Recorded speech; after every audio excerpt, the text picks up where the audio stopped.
تو پھر کیا تمہیں کوئی خواب وغیرہ آیا تھا؟ نہیں جناب، ایسی کوئی بات نہیں۔ پھر کیسی بات ہے چودھری تنویر؟ وہ جی یہ بات مجھے بھابھی جان نے بتائی تھی۔ میں نے چونک کر اس کی طرف دیکھا اور پوچھا، یہ نہیں مقتول کی بیوہ فاخرہ نے؟ بالکل جناب، میں انہی کی بات کر رہا ہوں۔ وہ اس بات میں گردن ہلاتے ہوئے بولا، انہوں نے صرف اتنا کہا تھا کہ بھائی جی جھوری کو لنگروال بھیجیں گے۔ انہوں نے صرف اتنا کہا تھا کہ بھائی جی جھوری کو لنگروال بھیجیں گے۔ یہ اندازہ میں نے اپنے طور پر قائم کیا کہ ہو سکتا ہے بھائی جی نے آمنہ باجی کے لیے کچھ بھجوایا ہو۔ ٹھیک ہے، تم اندر جاؤ اور دیکھ کر آؤ کہ فاخرہ کی طبیعت اب کیسی ہے۔ میں نے گہری سنجیدگی سے کہا، باقی کی باتیں میں تمہاری بھابھی سے پوچھ لوں گا۔ وہ خاموشی سے اٹھا حویلی کے اندرونی حصے کی طرف بڑھ گیا۔ میں نے یہ محسوس کیا ہے کہ ان لوگوں سے سخت نوعیت کی تفتیش کرنا خاصا تکلیف دہ کام ہوتا ہے جن پر کوئی افتاد ٹوٹ پڑی ہو، جیسا کہ چودھری تنویر اور اس کی بھاوج فاخرہ۔ ایسے لوگ غم کے بوجھ تلے دبے ہوتے ہیں، انہیں کریدنا خاصا دل گردے کا کام ہے، لیکن بہرحال فرض کی راہ میں یہ سب کچھ تو کرنا ہی پڑتا ہے۔ ابھی تک کی تفتیش، مشاہدے، تنقید اور تجربے سے میں اس نتیجے پر پہنچا تھا کہ اس کیس میں جھوری ایک اہم کردار تھا۔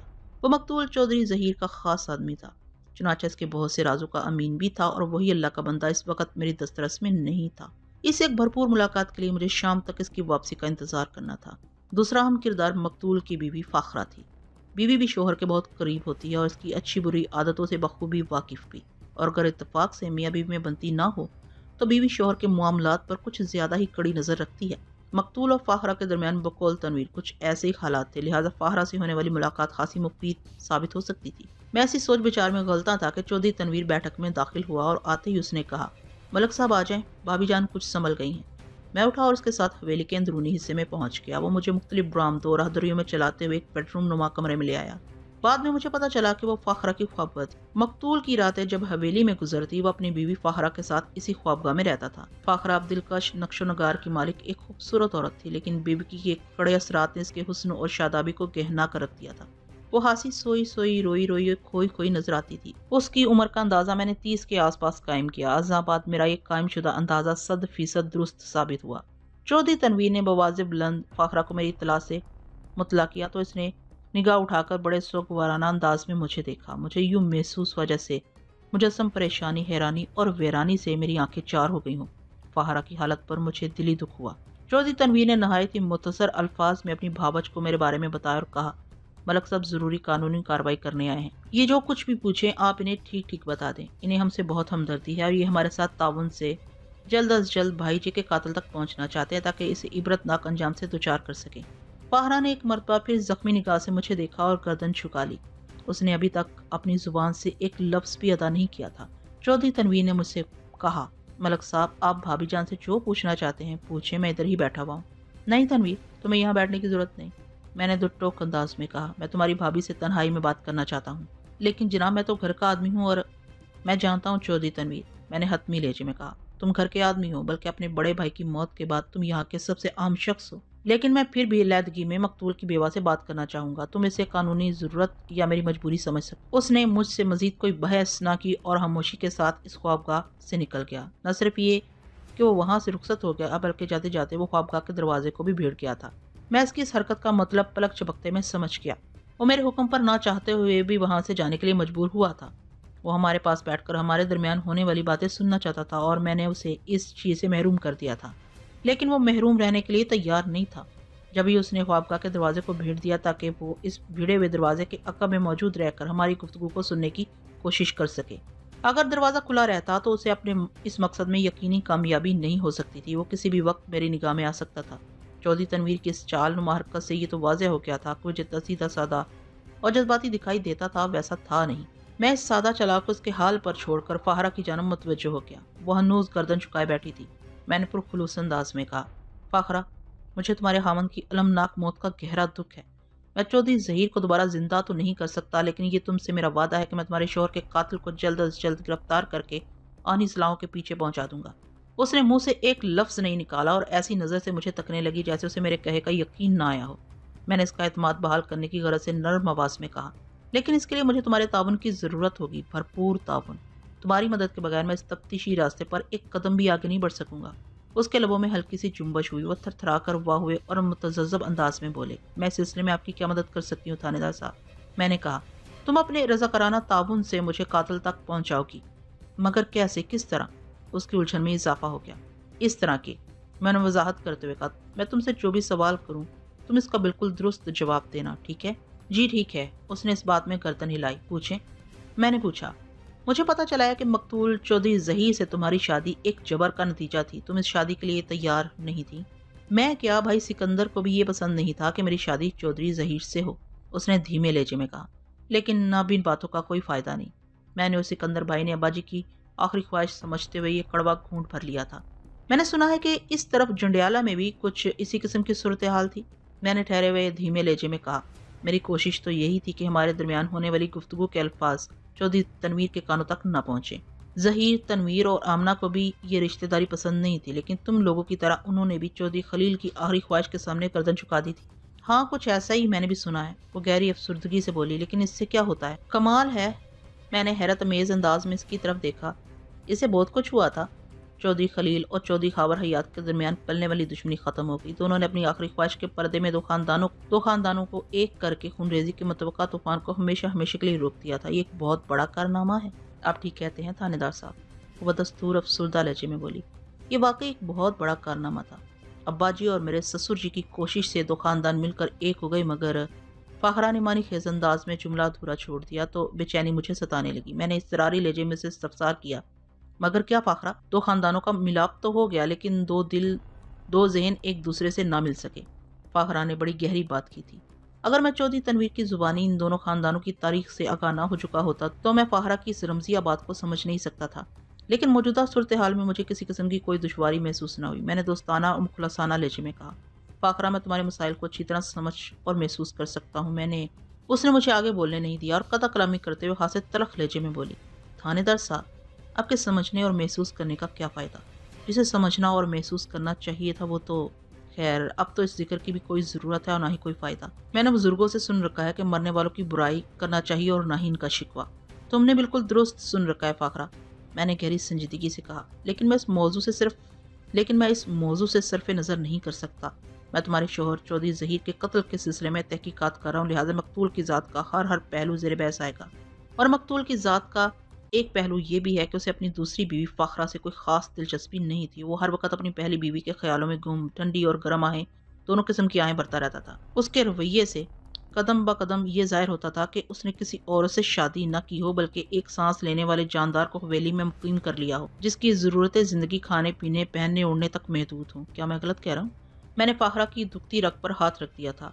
वो यकलख्त सिसक उठी, ताहम इसकी सिसकारी इतनी बुलंद नहीं थी कि हवा के दोष पर चौधरी तनवीर की समात तक रसाई हासिल कर सकती। मैंने ख्वाबगाह के भिड़े हुए दरवाजे की जानब देखा। वो फाखरा को मुखातिब करते हुए धीमे लहजे में कहा, फाखरा, तुम्हारी दर्द में डूबी हुई सिसकी ने मेरे सवाल का जवाब दे दिया है। मैं इस हवाले से तुमसे मजीद कुछ नहीं पूछूंगा। मैं तुम्हारे दुख और दर्द की गहराई तक पहुंच गया हूँ।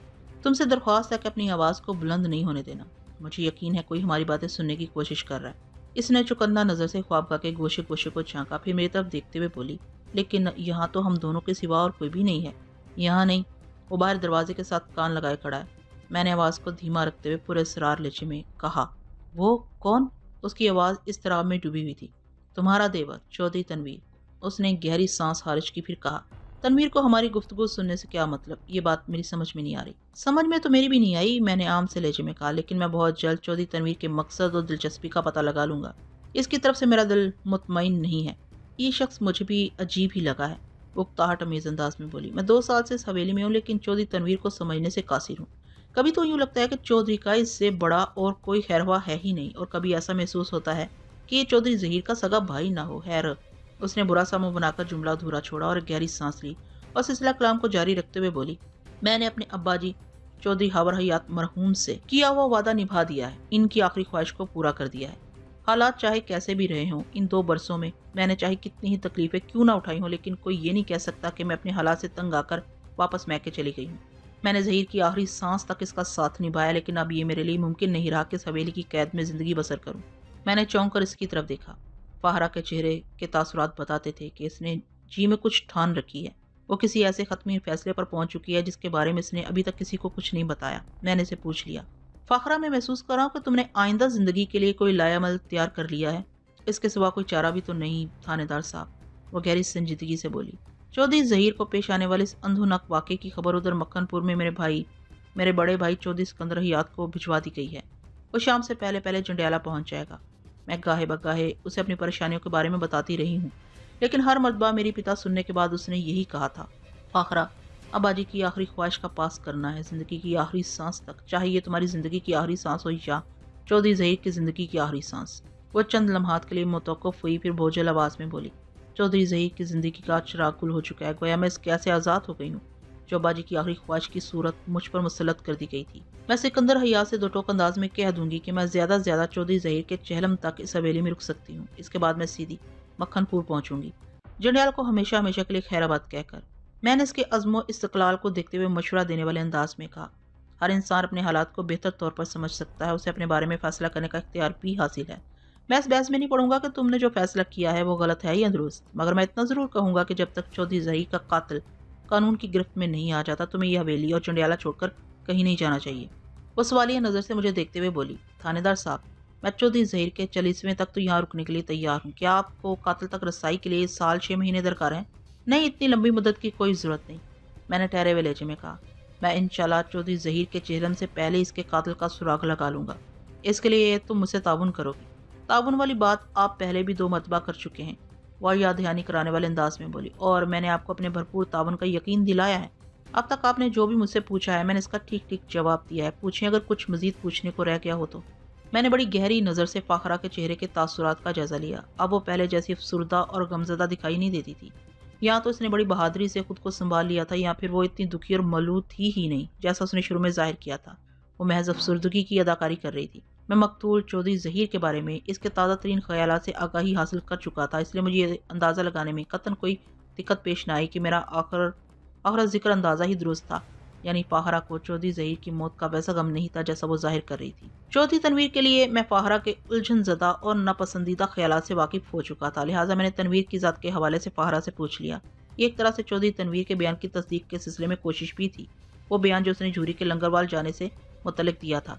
फाखरा, तुम गुज़िश्ता 2 साल से इस हवेली में ज़िंदगी गुजार रही हो, ये मुमकिन नहीं कि तुम मकतूल चौधरी ज़हीर के खास बंदे मंजूर और झूरी के बारे में कुछ ना जानती हो। हाँ, जानती हूँ, वो इस बात में गर्दन हिलाते हुए बोली। चौधरी ज़हीर ने उसे डेरे पर रखा हुआ है, वो ज़मींदारी और काश्तकारी के जुमला अमूर की निगरानी करता है। चौधरी ज़हीर इस पर बड़ा एतमाद करता है। मेरा मतलब है एतमाद करता था, इसीलिए तो झूरी को चौधरी ज़हीर का खास आदमी समझा जाता है। मैंने मानी खेज अंदाज में कहा, क्या तुम मुझे बता सकती हो कि झूरी इस वक्त कहाँ होगा? वो मुझे उधर डेरे पर और इधर हवेली में तो कहीं दिखाई नहीं दिया। झूरी तो कल रात से लंगरवाल गया हुआ है, फाखरा ने आम से लहजे में जवाब दिया। लंगरवाल? मैंने तामल करते हुए कहा, क्या वो खैरियत से वहाँ गया है? लंगरवाल में मेरी ननंद आमना रहती है, उसने वजाहत करते हुए कहा। मैंने सुना है कि चौधरी ज़हीर ने झूरी के हाथ आमना के लिए कुछ भिजवाया है।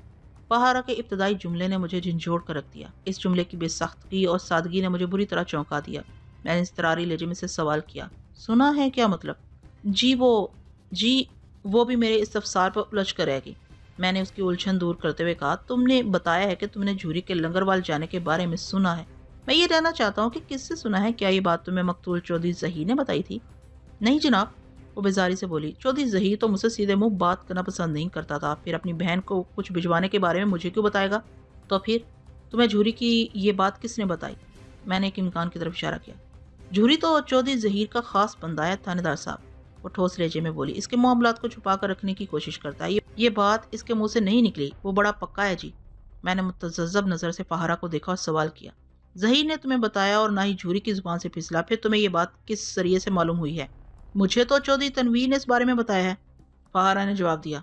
क्या वाकई? मेरे लहजे में शदीद हैरत थी।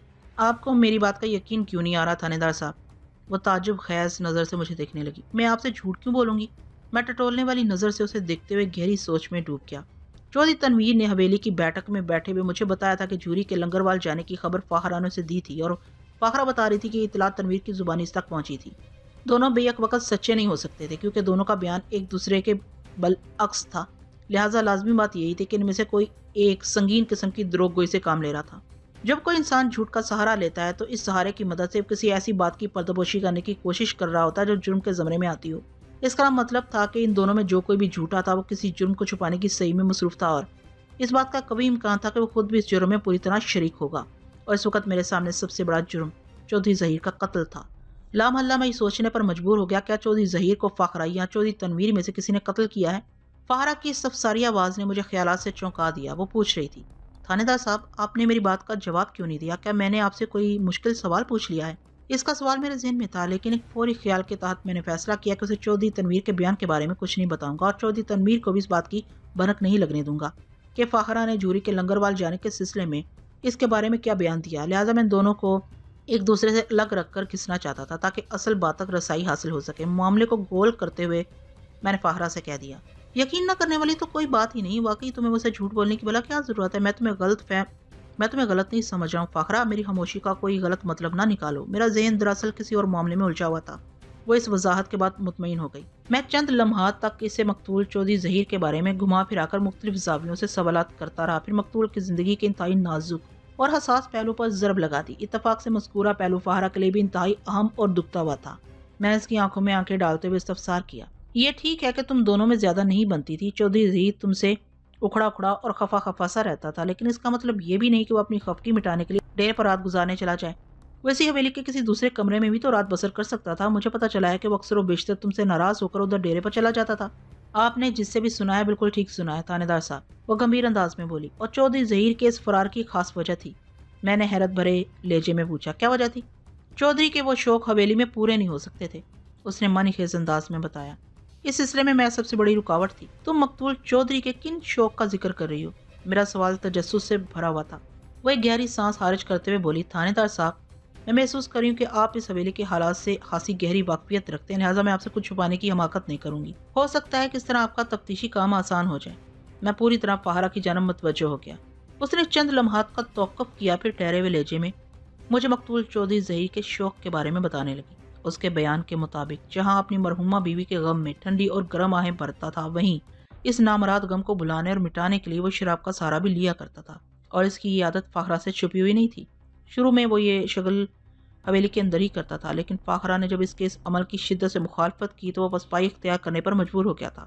فاخرہ نے اسے دھمکی دی تھی کہ اگر اس نے آئندہ حویلی کی حدود میں ایسی حرکت کی تو وہ سب سے پہلے اپنے میکے والوں کو اس کے کرتوت سے آگاہ کر دے گی، اور پھر اسے حویلی چھوڑ کر مکھن پور چلی جائے گی۔ فاخرہ کا کہنا تھا کہ وہ اس کی اس دھمکی میں آ گیا تھا۔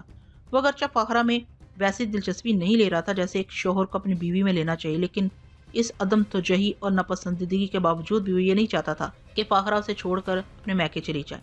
شاید وہ بھی لولے لنگڑے انداز میں ہی صحیح اپنے باپ چودھری خلیل کی آخری خواہش کا پاس کر رہا تھا۔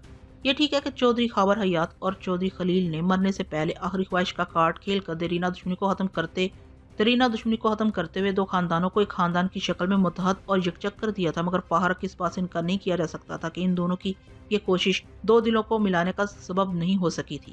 فاخرہ نے مزید بتایا کہ اس کی طرف سے دھمکی دار رکاوٹ بننے کے بعد مقتول چودھری نے اپنا یہ شوق پورا کرنے کے لیے ڈیرے کا رخ کر لیا تھا۔ وہ ہفتے میں ایک دو بار سے شدید ناراض ہو جاتا اور روٹ کر شام کو حویلی سے نکل جاتا، پھر اس کی واپسی دوسری صبح ہی ہوتی تھی۔ فاخرہ اس کی مصروفیات سے بخوبی آگاہ تھی، لیکن اس کے خلاف کچھ نہیں کر سکتی تھی۔ اپنی بات کے اختتام پر اس نے روحانسی آواز میں کہا، تھانے دار صاحب، اس حویلی کے تمام حالات اور معاملات آپ کے سامنے ہیں۔ آپ خود اندازہ لگا لیں کہ میں نے پچھلے 2 سال کس اذیت میں گزارے ہوں گے۔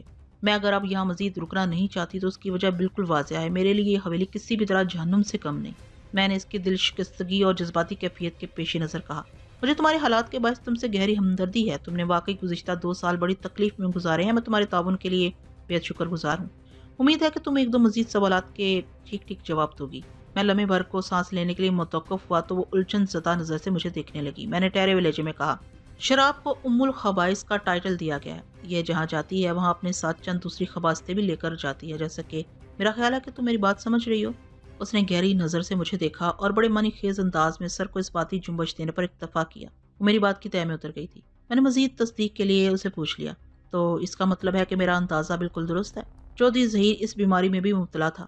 فاخرہ نے اپنے مرحوم شوہر کی تبرنگین کو بیماری کے لبادے میں چھپا کر پیش کرنے کی بڑی خوبصورت کوشش کی تھی۔ میں نے افسوسناک انداز میں گردن ہلاتے ہوئے کہا، یہ تو وہی بات ہوئی، باہر ثواب اور گھر میں عذاب۔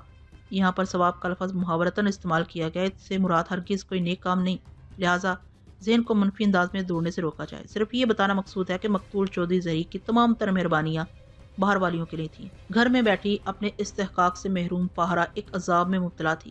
میرے سوال کے جواب میں اس نے تلخی سے کہا، جی ہاں، کچھ ایسی ہی صورتحال تھی۔ میں نے الجھن زدہ انداز میں کہا،